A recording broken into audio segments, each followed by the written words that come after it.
ನಿಮಗೆಲ್ಲ ಗೊತ್ತಿದೆ, ಈ ರಾಮಾಯಣ ಮಹಾಭಾರತ ಬಂತು ಅಂದರೆ ಜನ ಟಿ ವಿಗೇ ಮಂಗಳಾರತಿ ಮಾಡಿ ಕಾರ್ಯಕ್ರಮನ ನೋಡೋಕ್ಕೆ ಹೋಗ್ತಾರೆ. ಅದೆಲ್ಲ ಒಂದು ಕಾಲ. ದೂರದರ್ಶನ ಒಂದೇ ಇದ್ದಾಗ ನಾವೆಲ್ಲ ಚಿತ್ರಮಂಜರಿ ನೋಡಲಿಕ್ಕೆ ಕಾಯ್ತಾಯಿದ್ವಿ. ವಾರಕ್ಕೊಂದು ಸಹ ಬರ್ತಿದ್ದಂಥ ಫಿಲಮ್, ಕನ್ನಡ ಚಲನಚಿತ್ರ, ಅದ್ರ ಬಗ್ಗೆ ಕಾಯ್ತಾಯಿದ್ವಿ. ನೀವು ಈಗ ಖಾಸಗಿ ವಾಹಿನಿಗಳು ಸುಮಾರು ಬಂದಿದೆ, ನಾನು ದೂರ ಹೇಳ್ತಾ ಇಲ್ಲ. ಅಲ್ಲಿ ಬರತಕ್ಕಂತಹ ವಾರ್ತೆಗಳನ್ನು ನೀವು ನೋಡಿ, ದೂರದರ್ಶನದಲ್ಲಿ ಬರ್ತಕ್ಕಂತಹ ವಾರ್ತೆಗಳನ್ನ ನೀವು ನೋಡಿ. ಎರಡರ ಮಧ್ಯೆ ಏನು ವ್ಯತ್ಯಾಸ ಇದೆ ಅಂತ ನಿಮಗೆ ಗೊತ್ತಾಗಬಾರದು. ದೂರದರ್ಶನದ ಮೂಲ ಗುರಿ ಇದ್ದಿದ್ದು ಬರೀ ಮನೋರಂಜನೆ ಅಲ್ಲ, ಎಜುಕೇಷನ್, ಇನ್ಫಾರ್ಮೇಷನ್, ಕಡೆಯದಾಗಿ ಎಂಟರ್ಟೈನ್ಮೆಂಟ್. ನಮಸ್ಕಾರ, ನಾನು ರಾಸು ವೆಂಕಟೇಶ ಅಂತ. ನನ್ನ ಬಾಲ್ಯದ ದಿನಗಳಲ್ಲಿ ಆರ್ ಎಸ್ ಅಂತ ಕರೆಯೋರು ನನ್ನ ಶಾಲೆಯಲ್ಲಿ, ನನ್ನ ಟೀಚರ್ಗಳು, ಸ್ನೇಹಿತರು. ಹಾಗೆ ಬೆಳೆದು ಬಂದಂಗೆ ಪ್ರೌಢಶಾಲೆಗೆ ಬಂದಾಗ ಆ ಆರ್ ಎಸ್ ಅನ್ನೋದನ್ನು ನಾನು ಕನ್ನಡೀಕರಣ ಮಾಡಿಕೊಂಡು ರಾಸು ಅಂತ ಚೇಂಜ್ ಮಾಡಿಕೊಂಡೆ. ಅವತ್ತಿಂದ ರಾಸು ವೆಂಕಟೇಶ್ ಅಂತ ಪ್ರಚಲಿತದಿದ್ದೇನೆ. ನನ್ನ ಬಾಲ್ಯ ಎಲ್ಲ ಕಳೆದದ್ದು ಈ ಚಾಮರಾಜಪೇಟೆಯಲ್ಲಿ ಶ್ರೀರಾಮ್ ಶಿಶುವಿಹಾರ ಅಂತ ಇದೆ. ನನಗೆ ಕನ್ನಡ ಸಾಹಿತ್ಯದ ಬಗ್ಗೆ, ಕನ್ನಡದ ಬಗ್ಗೆ ಒಲವು ಮೂಡಿಸಿದ್ದು ನನ್ನ ಪ್ರಾಥಮಿಕ ಶಾಲೆ ಅಂತ ಹೇಳ್ಕೊಳ್ಳಿಕ್ಕೆ ಹೆಮ್ಮೆ ಆಗುತ್ತೆ. ಅಲ್ಲಿ ರಾಜಮ್ಮ ಮೇಡಮ್ ಅಂತ ಇದ್ದರು. ಅವರಿಂದ ನಾನು ಕನ್ನಡದ ಬಗ್ಗೆ ಅತೀವವಾದ ಕಾಳಜಿ, ಪ್ರೀತಿ, ಸ್ಫೂರ್ತಿಯನ್ನು ನಾನು ತಗೊಂಡಿದ್ದೇನೆ. ಇನ್ನು ನನ್ನ ಮನೆಯ ಬಗ್ಗೆ ಹೇಳೋದಾದರೆ, ನನ್ನದು ಒಂದು ಸಾಂಸ್ಕೃತಿಕ ಮನೆತನ ಅಂತಲೇ ಹೇಳಬೇಕು. ನನ್ನ ತಾತ ಎಮ್.ಎನ್. ಗಂಗಾಧರರಾಯರವರು ನಟಭಯಂಕರ ಅಂತ ಬಿರುದಾಂಕಿತರಾಗಿದ್ದರು. ಗುಬ್ಬಿ ಕಂಪ್ನಿಯಲ್ಲಿ ನಾಟಕಗಳಲ್ಲಿ ಮಾಡ್ತಾಯಿದ್ರು. ಅವರು ಮಾಡ್ತಿದ್ದಂತಹ ಪಾತ್ರಗಳೆಲ್ಲ ಬೀಭತ್ಸ ಪಾತ್ರಗಳು, ಅಂದರೆ ರಾವಣ, ದುರ್ಯೋಧನ, ಭೀಮ, ಈ ಥರ ಪಾತ್ರಗಳನ್ನೇ ಅವ್ರು ಮಾಡ್ತಾಯಿದ್ದಿದ್ದು. ನನ್ನ ತಂದೆ ವೃತ್ತಿಯಲ್ಲಿ ಒಂದು ವ್ಯಾಪಾರಿಯಾಗಿದ್ದರು, ನಮ್ಮ ತಾಯಿ ಗೃಹಿಣಿಯಾಗಿದ್ದರು. ಸೊ ನಾವು ಮನೆಯಲ್ಲಿ 6 ಜನ ಮಕ್ಕಳು. ಇಲ್ಲಿ ಮುಖ್ಯವಾಗಿ ಹೇಳಬೇಕು ಅಂತಂದರೆ, ನನ್ನ ತಮ್ಮ ನನಗಿಂತ 1 ವರ್ಷ ಚಿಕ್ಕವನು. ಅವನು ಆಧ್ಯಾತ್ಮಿಕದತ್ತ ಒಂದು ಶ್ರೀ ರಾಮಕೃಷ್ಣ ಮಠ ಸೇರಿ ಸನ್ಯಾಸಿಯಾಗಿದ್ದಾರೆ. 1981ರಿಂದ ಅವರು ರಾಮಕೃಷ್ಣ ಮಠ ಸೇರಿ ಸನ್ಯಾಸಿಯಾಗಿದ್ದಾರೆ. ಅವರ ಈಗಿನ ಹೆಸರು ಸ್ವಾಮಿ ಸತ್ಯವಿದಾನಂದ ಅಂತ. ಸೊ ಈಗಾಗಲೇ ಹೇಳಿದಂಗೆ ನನಗೆ ಶಾಲೆಯಿಂದ ಸಾಹಿತ್ಯದತ್ತ ಒಲವು. ಕ್ರೀಡೆ ಕಡೆ ನಾನು ಗಮನ ಕೊಡಲೇ ಇಲ್ಲ, ಯಾವ ಕ್ರೀಡೆಗಳಲ್ಲೂ ಗಮನ ಕೊಡಲಿಲ್ಲ. ಸಾಹಿತ್ಯ, ಚರ್ಚಾ ಸ್ಪರ್ಧೆಗಳಿಗೆ ಹೋಗೋದು, ಪ್ರಬಂಧ ಸ್ಪರ್ಧೆಗಳು, ಹೀಗೆ ನಾನು ಮಾಡ್ಕೊಂಡು ಬಂದವು. ಅದೇ ಪ್ರವೃತ್ತಿ ನನಗೆ ಪ್ರೌಢಶಾಲೆಯಲ್ಲಿ ಕೂಡ ಮುಂದುವರಿತು. ಅಲ್ಲಿ ಎಂ.ವಿ. ಸುಬ್ಬಣ್ಣ ಅಂತ ಇದ್ದರು ನಮ್ಮ ಮೇಷ್ಟ್ರು. ಯಾವುದೇ ಒಂದು ಶಾಲೆಯಲ್ಲಿ ನಾಟಕಕ್ಕೆ ಅಂತ ಒಬ್ಬ ಅಧ್ಯಾಪಕರನ್ನ ನೇಮಕ ಮಾಡಿದರೆ ಅದು ಬೆಂಗಳೂರು ಹೈಸ್ಕೂಲ್ ಮಾತ್ರ. ಅಲ್ಲಿ ಎಂ.ವಿ. ಸುಬ್ಬಣ್ಣ ಅಂತಿದ್ದರು. ಪ್ರತಿಯೊಂದು ತರಗತಿಗೂ ಕೂಡ ಅವರು ನಾಟಕಗಳನ್ನ ಹೇಳ್ಕೊಡ್ತಾಯಿದ್ರು, ನಾಟಕಗಳನ್ನ ಮಾಡಿಸ್ತಾಯಿದ್ರು. ಸೊ ನನ್ನಲ್ಲಿ ಅಂತಃಸತ್ವದಲ್ಲಿದ್ದಂತಹ ಒಂದು ರಂಗಭೂಮಿಯ ಒಲವು ಸುಬ್ಬಣ್ಣನವರ ಒಂದು ದಾರಿ ಇದ್ದಾಗ ನಾನು ಅದನ್ನು ಮುಂದುವರಿಸ್ಕೊಂಡು ಬಂದೆ. ನಂದೇ ಅಂತ ಕಲೋಪಾಸಕರು ಅಂತ ಒಂದು ನಾಟಕ ಸಂಸ್ಥೆಯನ್ನು 1984ರಲ್ಲಿ ಆರಂಭ ಮಾಡಿದ್ದೆ. ಆ ಸಂಸ್ಥೆಯ ಮೂಲಕ ಬೇರೆ ಬೇರೆ ಕಡೆಯ ನಾಟಕ ಸ್ಪರ್ಧೆಗಳಿಗೆ ಹೋಗಿದ್ವಿ. ಕನ್ನಡ ಸಾಹಿತ್ಯ ಪರಿಷತ್ನಲ್ಲಿ ನಾಟಕಗಳನ್ನ ಮಾಡಿದ್ದೀವಿ. ಅನೇಕ ಪಾರಿತೋಷಕಗಳನ್ನು ಕೂಡ ಪಡೆದಿದ್ದೀವಿ. ನಮ್ಮ ಸಂಸ್ಥೆಯ ಒಂದು 10ನೇ ವರ್ಷ ದಶಮಾನೋತ್ಸವ ಅಂತ ಮಾಡಿದಾಗ ರವೀಂದ್ರ ಕಲಾಕ್ಷೇತ್ರದಲ್ಲಿ ಮಾಸ್ಟರ್ ಹಿರಣ್ಯ ಅವರು ಮುಖ್ಯ ಅತಿಥಿಯಾಗಿ ಬಂದಿದ್ದರು. ಅವರು ಯಾರಯ್ಯ ಈ ಕಲೋಪಾಸಕರು ಅಂತ ಒಳ್ಳೆಯ ಹೆಸರಿಟ್ಟವರು ಅಂತ ಹೇಳಿದ್ರು. ಆಗ ನನಗೆ ಭಾಳ ಖುಷಿ ಆಯಿತು, ಯಾಕೆಂದರೆ ಆ ಹೆಸರಿಟ್ಟಿದ್ದು ನಾನೇ. ಸೊ ಅಂತಹ ಮಹಾತ್ಮರ ಮಹನೀಯರ ಆಶೀರ್ವಾದ ಕೂಡ ನಮ್ಮ ಮೇಲಿತ್ತು. ನರಸಿಂಹಸ್ವಾಮಿಯವರ ಅವತ್ತು ನಮ್ಮ ಕಾರ್ಯಕ್ರಮಕ್ಕೆ ಬಂದಿದ್ದರು. ಹೀಗೆ ನನಗೆ ನಾಟಕ, ಸಾಹಿತ್ಯ, ರಂಗಭೂಮಿ ಎಲ್ಲ ಕಡೆಯೂ ನನಗೆ ಒಲವಿದೆ. ಬೇರೆ ಬೇರೆ ಕಡೆ ನಾನು ಕಾರ್ಯಕ್ರಮ ನೋಡಲಿಕ್ಕೆ ಅದೆಲ್ಲ ಹೋಗ್ತಾ ಇದ್ದೆ ನಾನು. ಅಂತಹ ಸಂದರ್ಭದಲ್ಲಿ ಎಲ್ಲ ಕಡೆಯೂ ನಾನು ಕಾರ್ಯಕ್ರಮಕ್ಕೆ ಹೋಗ್ತೀನಿ. ಬಟ್ಟು ಒಳ್ಳೆಯ ವೀಕ್ಷಕರಿದ್ದಂಥ ಒಂದು ವೇದಿಕೆಯಲ್ಲಿ ಕಾರ್ಯಕ್ರಮಗಳು ಚೆನ್ನಾಗಿರ್ತಾ ಇರಲಿಲ್ಲ. ವೇದಿಕೆಯಲ್ಲಿ ಒಳ್ಳೆಯ ಕಾರ್ಯಕ್ರಮ ಇದೆ, ಆದರೆ ವೀಕ್ಷಕರ ಕೊರತೆ ಕಾಣಿಸ್ತಾ ಇದೆ. ಹಾಗಾಗಿ ಈ ವೀಕ್ಷಕರು ಹಾಗೂ ವೇದಿಕೆಯ ಮೇಲೆ ಒಂದು ಸಮತೋಲನ ಕಾಪಾಡಬೇಕು, ನನ್ನದೇ ಆದಂತಹ ಒಂದು ವೇದಿಕೆಯನ್ನು ನಾನು ಮಾಡಬೇಕು ಅಂತ ಮನಸ್ಸಿನಲ್ಲಿ ಆಲೋಚನೆ ಇತ್ತು. ಹಾಗಾಗಿ ರೂಪುಗೊಂಡಿದ್ದು ಮಾತಿನ ಮನೆ. ಅದ್ರ ಬಗ್ಗೆ ಆಮೇಲೆ ಮಾತಾಡ್ತೀನಿ.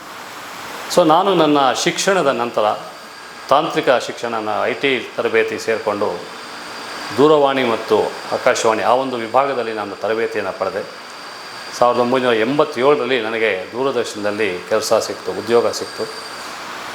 ಆಗ ಭಾರತ ಮತ್ತು ಪಾಕಿಸ್ತಾನ ಮಧ್ಯೆ ಕ್ರಿಕೆಟ್ ಮ್ಯಾಚ್ ಇತ್ತು. ಆಗ ಸಿಬ್ಬಂದಿಯ ತೀವ್ರ ಕೊರತೆ ಇತ್ತು. ಎಂಪ್ಲಾಯ್ಮೆಂಟ್ ಎಕ್ಸ್ಚೇಂಜ್ ಮೂಲಕ ನನ್ನ ಹೆಸರು ಅಲ್ಲಿ ಹೋಗಿ ನನ್ನನ್ನು ಆಯ್ಕೆ ಮಾಡಿಕೊಂಡು ಆ ಒಂದು ದಿನದಿಂದ ಇಲ್ಲಿನವರೆಗೂ ತಾಂತ್ರಿಕತೆಯ ಹಲವಾರು ಮಜಲುಗಳನ್ನ ನಾನು ನೋಡ್ಕೊಂಡು ಬಂದಿದ್ದೆ. ದೂರದರ್ಶನದಲ್ಲಿ ನಾನು ಲೈಟಿಂಗ್ ಇರ್ಬೋದು, ಧ್ವನಿ ಇರ್ಬೋದು, ಎಡಿಟಿಂಗ್ ಇರ್ಬೋದು, ಬೇರೆ ಬೇರೆ ಕ್ಷೇತ್ರಗಳಲ್ಲಿ ನಾನು ಕೆಲಸ ಮಾಡಿದ್ದೀನಿ. ಈ ದೂರದರ್ಶನ ಅನ್ನೋದು ಒಂದು ಮಾಯಾಜಾಲ, ಮಾಯಾಪೆಟ್ಟಿಗೆ ಅಂತ ನಿಮಗೆಲ್ಲ ಗೊತ್ತು. ಆರಂಭದಲ್ಲಿ ಇದ್ದಿದ್ದು ದೂರದರ್ಶನ ಒಂದೇ. ಪ್ರತಿಯೊಬ್ಬರಿಗೂ ದೂರದರ್ಶನದ ಬಗ್ಗೆನೇ ಅತೀವಂತ ಆಸಕ್ತಿ, ಕಾಳಜಿ. ನಿಮಗೆಲ್ಲ ಗೊತ್ತಿದೆ, ಈ ರಾಮಾಯಣ ಮಹಾಭಾರತ ಬಂತು ಅಂದರೆ ಜನ ಟಿ ವಿಗೇ ಮಂಗಳಾರತಿ ಮಾಡಿ ಕಾರ್ಯಕ್ರಮನ ನೋಡೋಕ್ಕೆ ಹೋಗ್ತಿರ್ತಾರೆ. ಅದೆಲ್ಲ ಒಂದು ಕಾಲ. ದೂರದರ್ಶನ ಒಂದೇ ಇದ್ದಾಗ ನಾವೆಲ್ಲ ಚಿತ್ರಮಂಜರಿ ನೋಡಲಿಕ್ಕೆ ಕಾಯ್ತಾಯಿದ್ವಿ. ವಾರಕ್ಕೊಂದು ಸಹ ಬರ್ತಿದ್ದಂತಹ ಫಿಲಮ್, ಕನ್ನಡ ಚಲನಚಿತ್ರ, ಅದ್ರ ಬಗ್ಗೆ ಕಾಯ್ತಾಯಿದ್ವಿ. ಮಂಗಳವಾರ ಹೊತ್ತು ಚಿತ್ರಮಾಲ ಅಂತ ಬರ್ತಾಯಿತ್ತು, ಬುಧವಾರ ಹೊತ್ತು ಚಿತ್ರಹಾರ ಅಂತ ಬರ್ತಾಯಿತ್ತು. ಜನಗಳನ್ನು ಆಕರ್ಷಿಸೋದಕ್ಕೆ ದೂರದರ್ಶನ ಕೇಂದ್ರ ಏನೆಲ್ಲ ಕಾರ್ಯಕ್ರಮಗಳನ್ನು ಬೇಕು, ಬಟ್ ಸದಭಿರುಚಿಯ ಕಾರ್ಯಕ್ರಮಗಳನ್ನ ದೂರದರ್ಶನ ಇದುವರೆಗೂ ಮಾಡ್ಕೊಂಡು ಬಂದಿದೆ, ಮುಂದೇನೂ ಮಾಡ್ತಾಯಿದೆ. ದೂರದರ್ಶನ ಯಾಕೆ ಜನರ ಮನಸ್ಸಿನಲ್ಲಿ ಉಳ್ಕೊಂಡಿದೆ ಅಂತಂದರೆ ಅದು ಕೊಡುವಂತಹ ಕಾರ್ಯಕ್ರಮಗಳು, ಅದರ ಗುಣಮಟ್ಟ, ಅದನ್ನು ಪ್ರೆಸೆಂಟ್ ಮಾಡತಕ್ಕಂತಹ ರೀತಿ. ನೀವು ಈಗ ಖಾಸಗಿ ವಾಹಿನಿಗಳು ಸುಮಾರು ಬಂದಿದೆ, ನಾನು ದೂರ ಹೇಳ್ತಾ ಇಲ್ಲ, ಅಲ್ಲಿ ಬರತಕ್ಕಂತಹ ವಾರ್ತೆಗಳನ್ನು ನೀವು ನೋಡಿ, ದೂರದರ್ಶನದಲ್ಲಿ ಬರ್ತಕ್ಕಂತಹ ವಾರ್ತೆಗಳನ್ನ ನೀವು ನೋಡಿ, ಎರಡರ ಮಧ್ಯೆ ಏನು ವ್ಯತ್ಯಾಸ ಇದೆ ಅಂತ ನಿಮಗೆ ಗೊತ್ತಾಗಬಾರದು. ದೂರದರ್ಶನದಲ್ಲಿ ವಾರ್ತೆಯನ್ನು ಕೇಳುವಾಗ ಅಲ್ಲಿರತಕ್ಕಂತಹ ಸಭ್ಯತೆ, ಸಂಸ್ಕೃತಿ ಯಾರೂ ಮರೆಯೋಕ್ಕಾಗಲ್ಲ. ದೂರದರ್ಶನ ಅಂತಂದ್ರೇ ಅದು ಸಂಸ್ಕೃತಿಯ ಪ್ರತೀಕ. ಭಾರತದಲ್ಲಿ ದೂರದರ್ಶನ ಆರಂಭವಾದಾಗ ಬೆಂಗಳೂರಿನಲ್ಲಿ ಹೈದರಾಬಾದಿಂದ ಕಾರ್ಯಕ್ರಮಗಳಿಗೆ ಪ್ರಸಾರ ಆಗ್ತಾಯಿತ್ತು. ಬೆಂಗಳೂರಿನಲ್ಲಿ ಬರೀ ಟ್ರಾನ್ಸ್ಮಿಟರ್ ಮಾತ್ರ ಇತ್ತು, ಗುಲ್ಬರ್ಗಾದಲ್ಲ, ಅದನ್ನು ಹೈದರಾಬಾದು, ಚೆನ್ನೈ, ಅಲ್ಲಿಂದ ಕಾರ್ಯಕ್ರಮಗಳನ್ನ ತಗೊಂಡು ಇಲ್ಲಿ ಪ್ರಸಾರ ಮಾಡ್ತಾಯಿದ್ವಿ. ಆವಾಗ ಈ ಸ್ಯಾಟಲೈಟ್ ಅಂತ ಏನಿದೆ, ಉಪಗ್ರಹ, ಅದು ಇರಲಿಲ್ಲ ಆವಾಗ. ಹಾಗಾಗಿ ಈ ದೂರದರ್ಶನದ ಪ್ರಸಾರ ಭಾಳ ಕಷ್ಟ ಆಗ್ತಾಯಿತ್ತು. ಪ್ರತಿಯೊಂದು ತಾಲೂಕು ಮಟ್ಟಗಳಲ್ಲಿ ಈ ರಿಲೇ ಸ್ಟೇಷನ್ ಅಂತ ನಾವೇನು ಕರಿತೀವಿ, ಮರುಪ್ರಸಾರ ಕೇಂದ್ರ, ಅದನ್ನು ಕೇಂದ್ರ ಸರ್ಕಾರ ಮಾಡಿತ್ತು. ಸೊ ಮೂಲ ಕೇಂದ್ರದಿಂದ ಅಲ್ಲಿಗೆ ಮೈಕ್ರೋವೇವ್ ಲಿಂಕ್ ಮೂಲಕ ನಾವು ಕಾರ್ಯಕ್ರಮವನ್ನು ಲಿಂಕ್ ಮಾಡಿ ಸ್ಥಳೀಯವಾಗಿ ಅದನ್ನು ಪ್ರಸಾರ ಮಾಡ್ತಕ್ಕಂಥ ಒಂದು ಸಾಧನೆಯನ್ನು ದೂರದರ್ಶನದ ಪರವಾಗಿ ಕೇಂದ್ರ ಸರ್ಕಾರಗಳು ಮಾಡ್ತಾಯಿದೆ. ಜನಗಳನ್ನು ಹೇಗೆ ಸಮೀಪ ದರ್ಶನ ಮಾಡಿಕೊಳ್ಬೇಕು ಅನ್ನೋ ಒಂದು ಗುರುತರವಾದ ಜವಾಬ್ದಾರಿಯನ್ನು ದೂರದರ್ಶನ ಹೊಂದಿತ್ತು. ಹಾಗಾಗಿ ದೂರದರ್ಶನ ಅಂದ ತಕ್ಷಣ ಜನಗಳಿಗೆ ಒಂದು ಹೆಮ್ಮೆ, ಪ್ರೀತಿ, ಅಭಿಮಾನ ಎಲ್ಲ ಇದೆ. ಈಗಲೂ ಕೂಡ ನೋಡಿ, ಯಾವುದೇ ಒಂದು ವಾರ್ತೆ ಖಚಿತ ಮಾಡ್ಕೋಬೇಕು ಅಂತಂದರೆ ದೂರದರ್ಶನ ಹಾಕಪ್ಪ ಟಿ ವಿ ಅಂತ. ಯಾಕೆಂದರೆ ಬೇರೆ ಚಾನಲ್ಗಳಲ್ಲಿ ಬರುವಂತಹ ವಾರ್ತೆಯ ಒಂದು ಖಚಿತತೆ ಜನಗಳಿಗೆ ಖಂಡಿತ ಇರೋದಿಲ್ಲ. ನಾವೇನು ಮಾಡ್ತಾಯಿದ್ವಿ, ದೂರದರ್ಶನದಲ್ಲಿ ಯಾವುದೇ ಸುದ್ದಿ ಖಚಿತವಾದ ಮೇಲೆ ನಾವು ಪ್ರಸಾರ ಮಾಡ್ತಾಯಿದ್ವಿ. ಈ ರೂಮರ್ಸ್ಗಳಿಗೆ ನಾವು ಅವಕಾಶ ಕೊಡ್ತಾಯಿದ್ವಿ. ಇದು ದೂರದರ್ಶನದ ಹಿರಿಮೆ, ಗರಿಮೆ ಅಂತಲೂ ಹೇಳ್ಬೋದು. ಈ ದೂರದರ್ಶನದ ಧಾರಾವಾಹಿಗಳ ಬಗ್ಗೆ ಈಗ ಸ್ವಲ್ಪ ಯೋಚನೆ ಮಾಡೋಣ. ಧಾರಾವಾಹಿಗಳು ಯಾಕೆ ಶುರುವಾಯಿತು, ಹೇಗೆ ಶುರುವಾಯಿತು ಅನ್ನೋದು ನೋಡಿದಾಗ, ಸಾಮಾನ್ಯವಾಗಿ ಫಿಲಮ್ಗಳು ಬರ್ತಾಯಿತ್ತು. ಫಿಲಮ್ಗಳು ಏನಂದರೆ ಪೂರ್ವ ಮುದ್ರಿತ, ಅವೆಲ್ಲ ರೆಕಾರ್ಡ್ ಆಗೋಗಿರೋದು, ಅದು ಪ್ಲೇ ಮಾಡ್ತಾಯಿದ್ವಿ. ಈ ಧಾರಾವಾಹಿಗಳು ಅನ್ನೋ ಒಂದು ಕಾನ್ಸೆಪ್ಟ್ ಬಂದಾಗ, ಮುಂಚೆ ಎಲ್ಲ ಅದು ಸಿಂಗಲ್ ಎಪಿಸೋಡು, 2 ಎಪಿಸೋಡು, 13 ಎಪಿಸೋಡು, ಆ ಥರನೇ ಕಾರ್ಯಕ್ರಮಗಳು ಬರ್ತಾಯಿದ್ವಿ. ಹಾಗೆ ಆರಂಭವಾಗಿದ್ದು ನಮ್ಮ ದೂರದರ್ಶನದಲ್ಲಿ ಪ್ರಮುಖವಾದಂತಹ ಒಂದಂದರೆ ಸಿಹಿ ಕಹಿ, ನಮ್ಮಲ್ಲಿ, ಆಸ್ಫೋಟ, ಗುಡ್ಡದ ಭೂತ, ಸಾಧನೆ, ಜನನಿ ಅಂತ ಬರ್ತಾಯಿತ್ತು, ಭಾರತೀಯವ್ರು ಮಾಡಿದ್ದು. ಹೀಗೆ ಧಾರಾವಾಹಿಗಳು 13 ಎಪಿಸೋಡ್ಗಳಿಗೆ ಮುಂಚೆ ಸೀಮಿತವಾಗಿರ್ತಾಯಿತ್ತು. ಈ ಧಾರಾವಾಹಿಗಳು ಚಂದ್ರೂರವರು ಈ ಸಿಹಿ ಕೈಯಿಂದ ಫೇಮಸ್ ಆಗಿ ಇವತ್ತು ಸಿಹಿ ಕೈ ಚಂದ್ರು ಅಂತಲೇ ಆಗಿದೆ. ನಮ್ಮಲ್ಲಿನ ನಮ್ಮ ನಟಿ ಆರತಿ ಅವರು ನಡೆಸ್ಕೊಡ್ತಾಯಿದ್ರು. ಆವಾಗ ನಟಿಯರು, ನಿರ್ದೇಶಕರು ಎಲ್ಲ ಕೂಡ ಸೇರ್ಕೊಂಡು ಕಾರ್ಯಕ್ರಮಗಳನ್ನ ದೂರದರ್ಶನದಲ್ಲಿ ಪ್ರಸಾರ ಮಾಡಲಿಕ್ಕೆ ಸಹಾಯ ಮಾಡ್ತಾಯಿದ್ರು. ಹಾಗೆ 13 ಎಪಿಸೋಡ್ಗಳಿದ್ದಂತಹ ಒಂದು ಧಾರಾವಾಹಿಗಳ ಒಂದು ಯುಗ ಮುಂದೆ ಅದು 52ಕ್ಕೆ ಎಕ್ಸ್ಟೆಂಡ್ ಆಯಿತು. ಆ 52ಕ್ಕೆ ಎಕ್ಸ್ಟೆಂಡ್ ಆಗೋದಕ್ಕೆ ಮಹಾ ಧಾರಾವಾಹಿ ಹೀಗೆಲ್ಲ ಕರೆಯೋಕ್ಕೆ ಶುರು ಮಾಡಿದ್ರು. ಹಾಗೆ ಜನಪ್ರಿಯವಾದಂತಹ ಒಂದು ಕಾರ್ಯಕ್ರಮ TN ಸೀತಾರಾಮರವರ ಮಾಯಾಮೃಗ. ಸಾಯಂಕಾಲ 4:30ಕ್ಕೆ ಪ್ರಸಾರವಾಗ್ತಾ ಇದ್ದಂತಹ ಕಾರ್ಯಕ್ರಮ ರಸ್ತೆಯಲ್ಲಿ ಓಡಾಡ್ತಾ ಇತ್ತು ಅಂತಂದರೆ ಆ ಮಾಯಾಮೃಗ ಸಂಗೀತ ಮನೆ ಕಿಟಕಿಯಿಂದ ಆಚೆ ಬಂದು ಎಲ್ಲರನ್ನ ಸೇರ್ತಾಯಿತ್ತು. ಅಂತಹ ಒಂದು ಜನಪ್ರಿಯ ಕಾರ್ಯಕ್ರಮ ಮಾಯಾಮೃಗ. ಆನಂತರದಲ್ಲಿ 53 ಇದ್ದಿದ್ದು ಎಪಿಸೋಡ್ಗಳು 100 ಆಯಿತು, 115 ಆಯಿತು. ಆದರೆ ದೂರದರ್ಶನದ ಧಾರಾವಾಹಿಗಳು ಎಲ್ಲೂ ಕೂಡ ಏನು ಹೇಳ್ತಾರೆ, ಈ ರಬ್ಬರ್ ಆ ಥರ ಇಳಿಸ್ಕೊತಾ ಇಲ್ಲ. ಈಗಿನ ಧಾರಾವಾಹಿಗಳು ನೋಡಿ, ನೀವು 1 ತಿಂಗಳು ಬಿಟ್ಟು ನೋಡಿದ್ರು ಏನು ಮುಂದೆನೇ ಹೋಗಿರಲ್ಲ ಕತೆ, ಅದನ್ನು ಕಂಟಿನ್ಯೂ ಮಾಡ್ಬೋದು ಆರಾಮವಾಗಿ. ಆದರೆ ಹಾಗಿರಲಿಲ್ಲ. ಇದಕ್ಕೆ ಒಂದು ಉದಾಹರಣೆ ಹೇಳಬೇಕು ಅಂತಂದರೆ SL ಭೈರಪ್ಪ ಅವರ ಒಂದು ಗೃಹಭಂಗ ಅಂತ ಒಂದು ಕಾದಂಬರಿ. ಆ ಕಾದಂಬರಿ ಮಾಡಲಿಕ್ಕೆ ಮುಂಚೆನೇ ಅವರು ಭೈರಪ್ಪನವರೇ ಹೇಳ್ಬಿಟ್ಟಿದ್ದಾರೆ, 50 ಎಪಿಸೋಡ್ಗಿಂತ ಮೀರೋದಾದರೆ ನಾನು ಅನುಮತಿ ಕೊಡೋದಿಲ್ಲ ಅಂತ. ಯಾಕೆಂದರೆ ನಾವು ಯಾವಾಗ ಹೇಳ್ತೀವಿ ಅದು ಆ ಕಾರ್ಯಕ್ರಮದ ಅಥವಾ ಆ ಸಾಹಿತ್ಯದ ಒಂದು ಸತ್ವ ಕಳ್ಕೊಂಬಿಡತ್ತೆ. ಈ ಟಿ ಎನ್ ಸೀತಾರಾಮರವರ ಧಾರಾವಾಹಿಗಳಲ್ಲಿ ಇದ್ದಿದ್ದೇ ಆ ಕಥೆಯ ಒಂದು ಸತ್ವ, ಅವರು ತಗೊಂಡು ಹೋಗ್ತಿದ್ದಂತಹ ರೀತಿ, ಆ ವಾಗ್ವೈಖರಿ, ಇವೆಲ್ಲ ಏನಾಗುತ್ತೆ ವೀಕ್ಷಕರನ್ನ ಮೋಡಿ ಮಾಡೋದು. ನೀವು ಯಾವಾಗ ಎಳೆಯೋಕ್ಕೆ ಶುರು ಮಾಡ್ತೀರಾ ಅದು ಒಳ್ಳೆಯದು, ಪಿಟೀಲ್ ಕುಯ್ದಂಗೆ ಅಂತ ಹೇಳ್ತಾರೆ, ಹೇಳಬಾರ್ದು, ಹೇಳ್ತಾರೆ. ಆ ರೀತಿ ಧಾರಾವಾಹಿಗಳು ಹೇಳ್ಕೊಂಡಷ್ಟು ರಬ್ಬರಾಗಿ ಜನಗಳಲ್ಲಿ ಆಸಕ್ತಿ ಕಳ್ಕೊಳ್ಳುತ್ತೆ.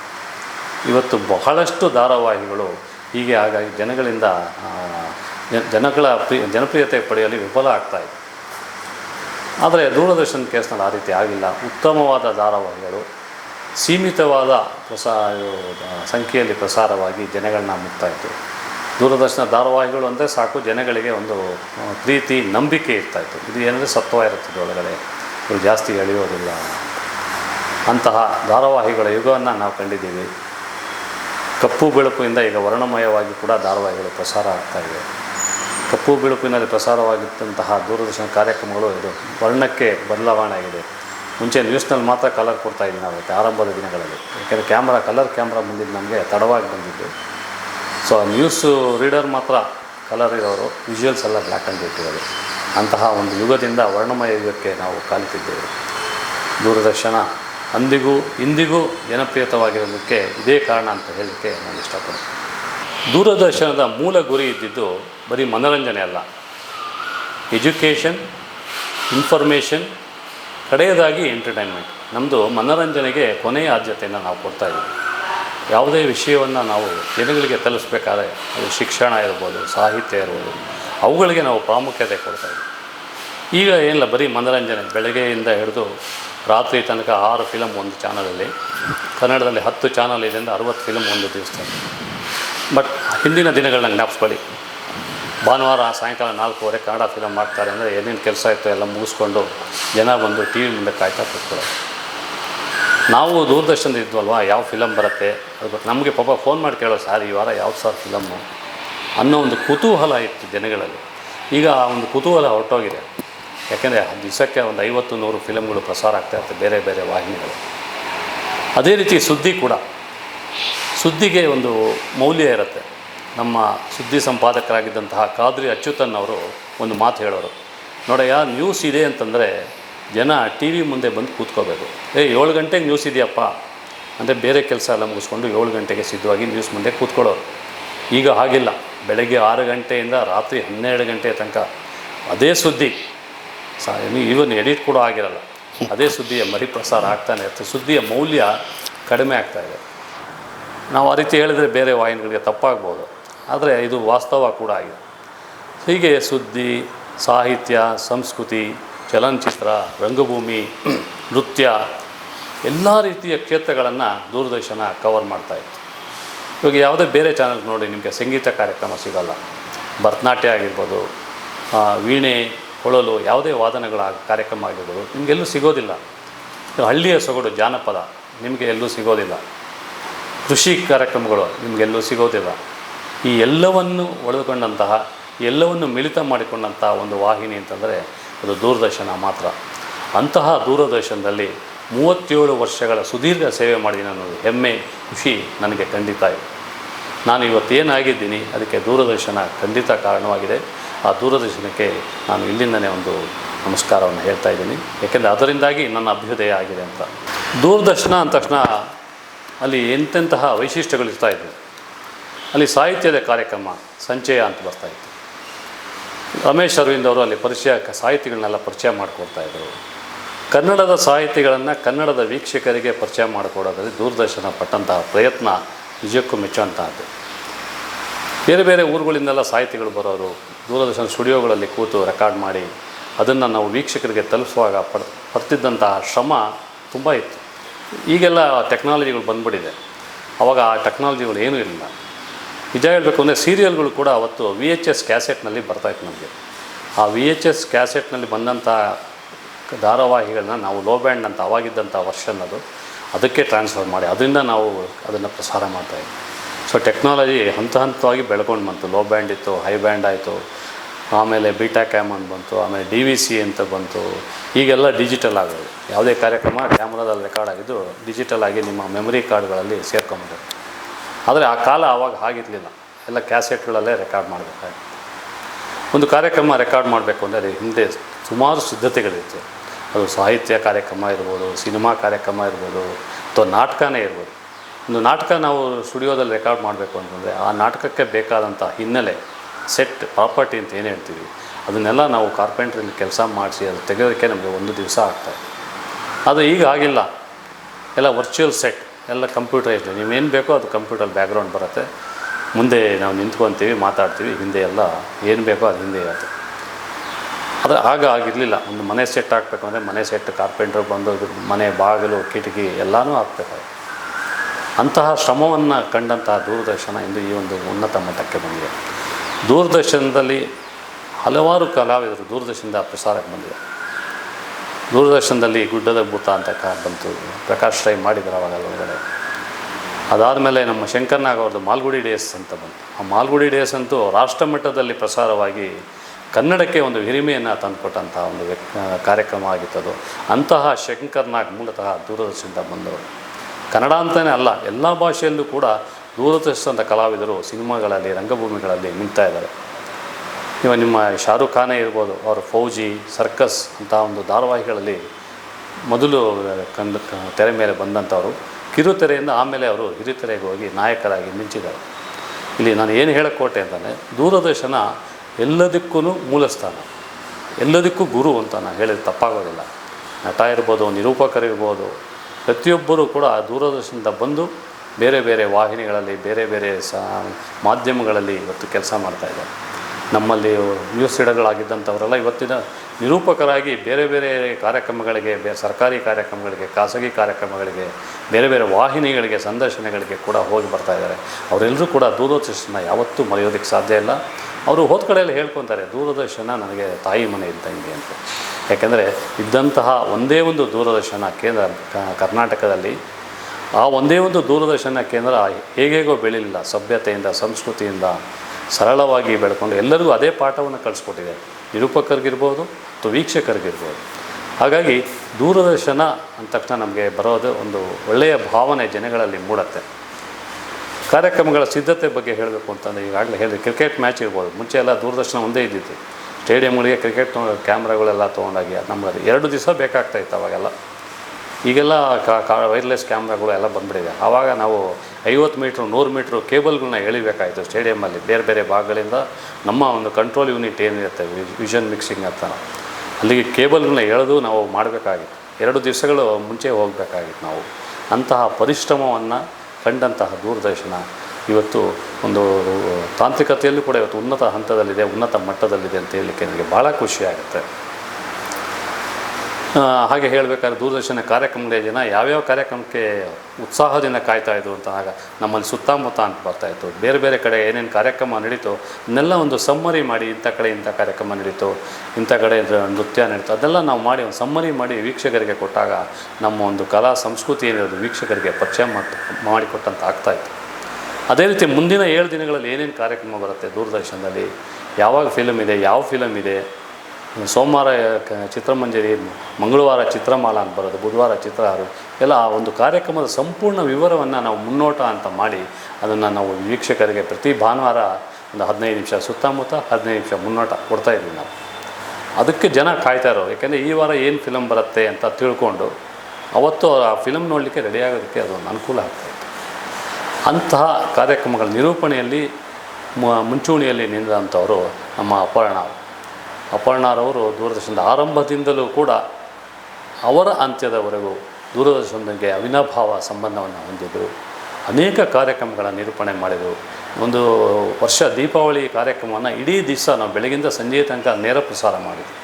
ಆಗ ಪಳನಿಸ್ವಾಮಿ ಅಂತ ನಮ್ಮ ಡೈರೆಕ್ಟರು ಇಡೀ ದಿವಸದ ಕಾರ್ಯಕ್ರಮವನ್ನು ಒಂದು ಚೂರು ದಣಿವು ಇಲ್ಲದೆ ಅಪರ್ಣ ಅವರು ನೇರ ಪ್ರಸಾರದಲ್ಲಿ ಕಾರ್ಯಕ್ರಮವನ್ನು ನಡೆಸ್ಕೊಟ್ರು. ಬೇರೆ ಬೇರೆ ಕಾರ್ಯಕ್ರಮಗಳು, ಶ್ರೋತೃಗಳಲ್ಲೇ ಸಂವಾದ ಇತ್ತು, ನೃತ್ಯ ಇತ್ತು, ಎಲ್ಲ ಕಾರ್ಯಕ್ರಮವನ್ನು ವೀಕ್ಷಕರಿಗೆ ಮನಮುಟ್ಟುವಂತೆ ತಲುಪಿಸ್ತಾಯಿದ್ರು ಅಪರ್ಣವರು. ಅಂತಹ ಅಪರ್ಣರವ್ರನ್ನ ನಾವು ಕಳ್ಕೊಂಡಿದ್ದೇವೆ. ಯಾಕೆ ಅಪರ್ಣವ್ರ ಬಗ್ಗೆ ಹೇಳ್ತಾ ಇದ್ದೀನಿ ಅಂತಂದರೆ, ನಂದು ಅಪರ್ಣ ಅವರು ಸುಮಾರು 43 ವರ್ಷಗಳ ಸಂಬಂಧ, ಒಡನಾಟ ಎಲ್ಲ ಇದೆ. ಅವರು ನಾನು ದೂರದರ್ಶನಕ್ಕೆ ಸೇರೋಕ್ಕೆ ಮುಂಚಿಂದನೂ ಕೂಡ ನಾನು ಅವರ ಸಂಪರ್ಕದಲ್ಲಿದ್ದೆ. ಹೇಗೆ ಅಂತ 1983ನೇ ಇಸ್ವಿ ಒಳಗೆ ಹುಬ್ಬಳ್ಳಿಯಲ್ಲಿ ಲಕ್ಷ್ಮೇಶ್ವರ ಅಂತ ಒಂದು ಊರಿದೆ. ಆ ಲಕ್ಷ್ಮೇಶ್ವರ ಅನ್ನೋ ಊರಲ್ಲಿ ಅಖಿಲ ಕರ್ನಾಟಕ ವಿಷ್ಣುವರ್ಧನ ಅಭಿಮಾನಿಗಳ ಸಂಘದವರು ವಿಷ್ಣುವರ್ಧನ್ಗೆ ಸನ್ಮಾನ ಮಾಡ್ತಾಯಿದ್ರು. 2 ಸ್ಥಳಗಳಲ್ಲಿ ಇತ್ತಲ್ಲಿ. ಆ ಒಂದು ಕಾರ್ಯಕ್ರಮಕ್ಕೆ ಬೆಂಗಳೂರಿನಿಂದ ಪತ್ರಕರ್ತರ ತಂಡವನ್ನೆಲ್ಲ ಅವರು ಕರೆಸ್ಕೊಂಡಿದ್ದೆ, ಅವ್ರದ್ದೇ ವಾಹನದಲ್ಲಿ, ಅವ್ರದ್ದೇ ಖರ್ಚಲ್ಲಿ. ಆಗ ನಾನು ಕೂಡ ಹೋಗಿದ್ದೆ. ಚಿತ್ರಜ್ಯೋತಿ ಅಂತ ಒಂದು ಪತ್ರಿಕೆ ಇತ್ತು, ಆ ಪತ್ರಿಕೆಯ ಪರವಾಗಿ ನಾನು ಕೂಡ ಹೋಗಿದ್ದೆ. ವಿಷ್ಣುವರ್ಧನ್ ಕೂಡ ಅವ್ರು ನಮ್ಮ ಜೊತೆಲೇ ಬಂದಿದ್ದರು.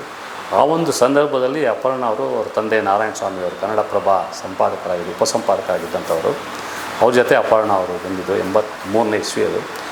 ಅಲ್ಲಿಂದ ನಿರಂತರವಾಗಿ ನಮ್ಮ ಒಡನಾಟ ಮುಂದುವರೆದಿತ್ತು. ನಮ್ಮ ಈ ಮಾತಿನ ಮನೆ ಆರಂಭದಲ್ಲಿ ಕೂಡ ಅವರ ಪಾತ್ರ ಇದೆ. ಅದಕ್ಕೆ ಸಲಹೆ ಸೂಚನೆಗಳನ್ನು, ಪ್ರೋತ್ಸಾಹವನ್ನು ಕೊಟ್ಟಂತಹವರು ಅಪರ್ಣ ಅವರು. ಹೀಗೆ ದೂರದರ್ಶನ ಅನೇಕ ನಿರೂಪಕರು ನಮ್ಮ ಕಣ್ಮುಂದೆ ಬರ್ತಾರೆ. ನೀವು ನೋಡಿರ್ಬೋದು, ಈಶ್ವರ್ ದೈದೋಟ ಅವರು ಇವತ್ತು ಮಾಧ್ಯಮ ಕ್ಷೇತ್ರದಲ್ಲಿ ದಿಗ್ಗಜರಾಗಿದ್ದಾರೆ. ಅವರು ಕೂಡ ದೂರದರ್ಶನದ ಸುದ್ದಿವಾಚಕರಾಗಿದ್ದವರು. ಮಂಜುಳಾ ಗುರುರಾಜ್ ಅವರು ಸಂಗೀತ ಕ್ಷೇತ್ರದಲ್ಲಿ ಏನು ಹೆಸರು ಮಾಡಿದ್ದಾರೆ, ಆ ಹೆಸರಿನೊಂದಿಗೆ ದೂರದರ್ಶನದ ವಾರ್ತಾವಾಚಕಿಗೆ ಕೂಡ ಅವರು ಹೆಸರು ಮಾಡಿದಂಥವರು. ಸುಮಾರು ಮಂದಿ ಇದ್ದಾರೆ ದೂರದರ್ಶನದಿಂದ ಒಂದು ಅನುಭವ ಪಡೆದು ಅಂತಲೇ ಹೇಳ್ಬೋದು. ಅನುಭವವನ್ನು ಪಡೆದು ಮುಂದಿನ ತಮ್ಮ ಕ್ಷೇತ್ರಗಳಲ್ಲಿ ಅದನ್ನು ಬಳಸ್ಕೊಂಡಂಥವ್ರು ಸುಮಾರು ಜನ ಇದ್ದಾರೆ. ಇವರು ದೂರದರ್ಶನ ಅಂದ ತಕ್ಷಣ ಒಂದು ತವರು ಮನೆ ಇದ್ದಂಗೆ. ಇಲ್ಲಿ ಏನು ಪಾಠ ಕಲಿತಾರೆ, ಅನುಭವ ಕಲಿತಾರೆ, ಅದು ಅವರ ಖಾಸಗಿ ಜೀವನದಲ್ಲಿರ್ಬೋದು ಅಥವಾ ವೃತ್ತಿ ಜೀವನದಲ್ಲಿರ್ಬೋದು, ಅವರಿಗೆಲ್ಲ ಬಹಳ ಅನುಕೂಲವನ್ನು ಮಾಡಿಕೊಟ್ಟಿದೆ ಅಂತ ಹೇಳಿದ್ರೆ ತಪ್ಪಾಗೋದಿಲ್ಲ. ದೂರದರ್ಶನದೊಂದಿಗೆ ನಾನು ನಡೆದು ಬಂದ ಹಾದಿಯನ್ನು ನಿಮ್ಮ ಮುಂದೆ ಇಟ್ಕೊಂಡಿದ್ದೀನಿ. ಯಾವ ರೀತಿ ದೂರದರ್ಶನ ಸದಭಿರುಚಿಯನ್ನು ಮೂಡಿಸ್ತಾ ಇತ್ತೋ ಅಂತಹ ಒಂದು ಸದ್ವ್ಯಕ್ತಿತ್ವವನ್ನು ನನಗೂ ಕೂಡ ದೂರದರ್ಶನ ಕೊಟ್ಟಿದೆ. ನನ್ನಂಥ ನೂರಾರು ಉದ್ಯೋಗಿಗಳಿಗೆ ದೂರದರ್ಶನ ಸಭ್ಯತೆಯನ್ನು, ಸಂಸ್ಕೃತಿಯನ್ನು ಕಲಿಸ್ಕೊಟ್ಟಿದೆ. ಇಂತಹ ದೂರದರ್ಶನದ ಕಾರ್ಯಕ್ರಮಗಳನ್ನ ವೀಕ್ಷಕರು ಕೂಡ ನೋಡಿ ಮೆಚ್ಚಿದ್ದಾರೆ. ಎಲ್ಲರಿಗೂ ಕೂಡ ನಮಸ್ಕಾರ. ಅದು ಯುವ ಪ್ರತಿಭೆಗಳು ಅಂತ ನಾವೇನು ಹೇಳ್ತೀವಿ, ಸುಮಾರು ಜನರಿಗೆ ಅವರಲ್ಲಿ ಟ್ಯಾಲೆಂಟ್ ಇರುತ್ತೆ, ಆದರೆ ಅವರಿಗೆ ಪ್ರತಿಭೆಯ ಪ್ರದರ್ಶನಕ್ಕೆ ಅವರಿಗೆ ವೇದಿಕೆಯಾಗಲಿ ಅವಕಾಶವಾಗಲಿ ಸಿಕ್ಕಿರಲ್ಲ. ಅಂತಹವನ್ನು ನಾವು ಗುರುತಿಸ್ತೀವಿ. ಅಥವಾ ಯಾರಾದ್ರು ಸಾರಿ ಇಂಥ ಕಲಾವಿದಿದ್ದಾರೆ ಧಾರಾಳವಾಗಿ ಕೊಡಿ ಅವ್ರನ್ನ ಸಂಪರ್ಕ ಸಂಖ್ಯೆ ಅಂತೇಳಿ ಅವ್ರನ್ನ ಸಂಪರ್ಕ ಮಾಡಿ ಅವ್ರಿಗೆ ನಾವು ಇಲ್ಲಿ ಕರ್ಕೊಂಬಂದು ಕಾರ್ಯಕ್ರಮವನ್ನು ಕೊಡ್ತೇವೆ. ಒಂದು ಇಲ್ಲಿ ಏನು ಹೇಳಕ್ಕೆ ಇಷ್ಟಪಡ್ತೀನಿ ನಾನು ಅಂತಂದರೆ, ನಮ್ಮ ಇಡೀ ಇಷ್ಟು ಕಾರ್ಯಕ್ರಮಗಳಲ್ಲಿ ಬಂದಿರತಕ್ಕಂತಹ ಗಣ್ಯ ವ್ಯಕ್ತಿಗಳಾಗಲಿ ಯುವ ಪ್ರತಿಭೆಗಳಾಗಲಿ ನಮ್ಮಿಂದ ಏನನ್ನು ನಿರೀಕ್ಷೆ ಮಾಡಿಲ್ಲ, ನಾವು ಅವ್ರಿಗೆ ಏನನ್ನೂ ಕೊಟ್ಟಿಲ್ಲ.